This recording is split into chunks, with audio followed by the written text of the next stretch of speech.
सच का जहां।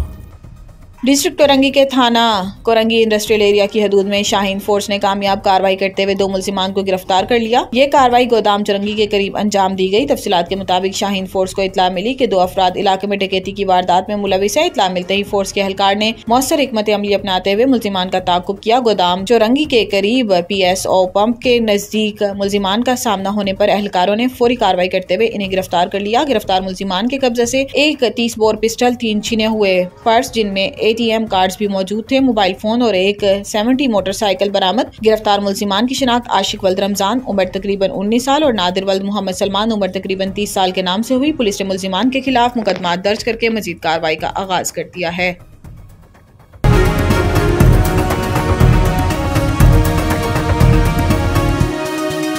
हमारा जहां, सच का जहां।